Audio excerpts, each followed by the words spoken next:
pessoal! Então agora a gente vai para o nosso segundo vídeo e é sobre história.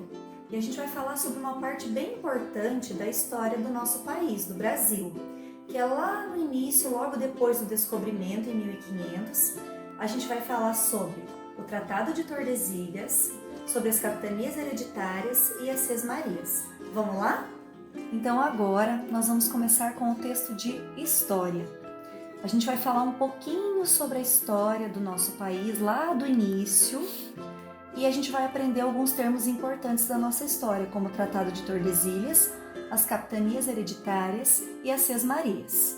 Vamos começar. Os portugueses chegaram ao Brasil no dia 22 de abril de 1500, durante a expedição liderada por Pedro Álvares Cabral. Isso até a gente já viu em alguns textos anteriores.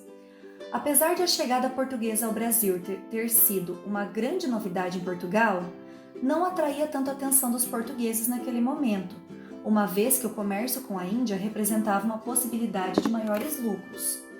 Naquela época, pessoal, Portugal estava interessado em ter relações comerciais com outro país chamado Índia, tá?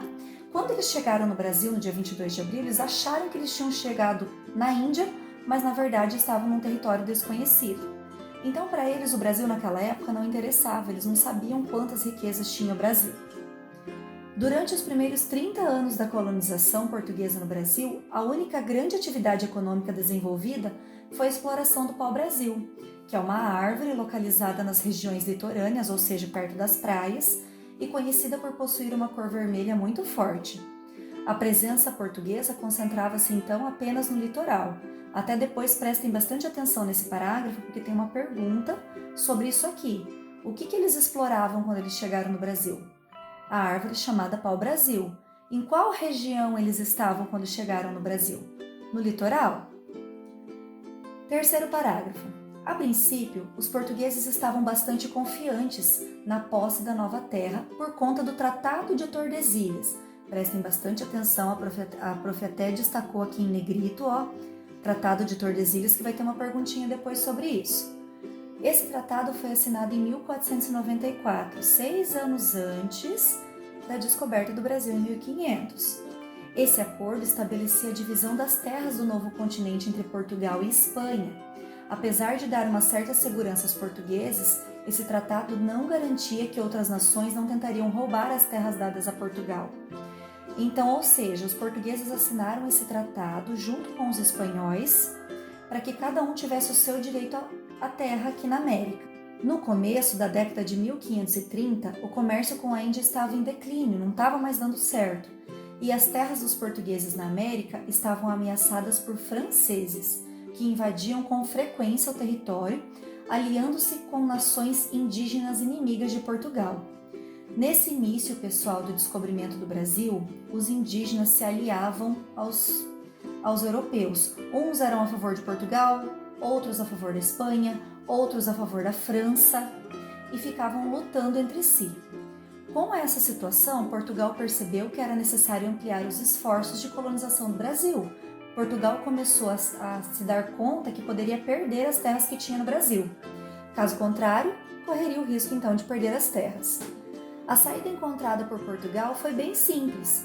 Eles criaram algo chamado capitanias hereditárias, que surgiram por ordem do rei português Dom João III no ano de 1534, sendo a primeira divisão territorial e administrativa implantada pelos portugueses no Brasil.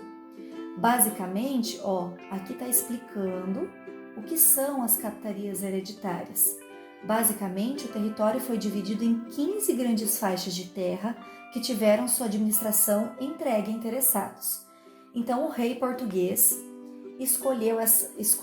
dividiu a terra do Brasil em 15 faixas. Não era o território do Brasil que a gente conhece hoje, que a gente viu lá naquele mapa de geografia, era um território menor. Portugal foi conquistando territórios com o tempo.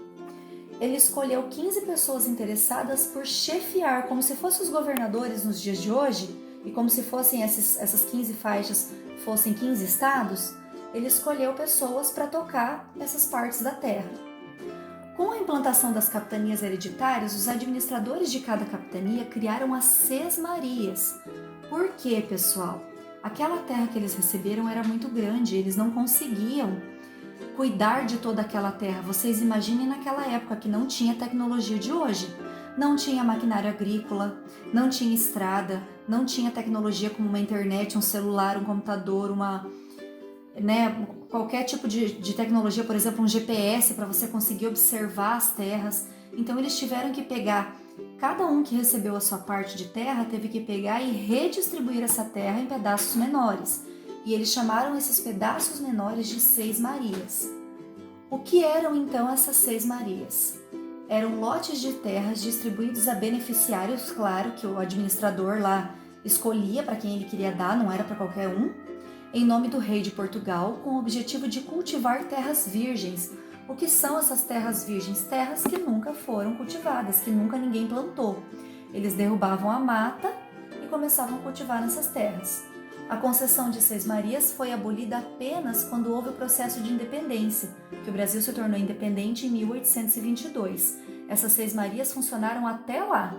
Começaram lá em 1534 e terminaram em 1822. O objetivo de entrega das Seis Marias era lavrar terrenos incultos, ou seja, cultivar em terrenos, como a professora já disse ali em cima, que ainda nunca tinha sido cultivado nada. No caso da colonização portuguesa da América, as Seis Marias, além de pretender criar as condições para o cultivo das novas terras conquistadas, buscavam ainda povoar o novo território. Lembra que a gente falou lá no início do texto que no início era só no litoral que os portugueses estavam. Com essas Seis Marias, com as capitanias hereditárias, os portugueses começaram a adentrar, entrar para dentro literalmente do território brasileiro e começaram a povoar o território brasileiro. Então é isso, pessoal, espero que vocês tenham compreendido, respondam as perguntas com atenção e qualquer dúvida procurem a prof.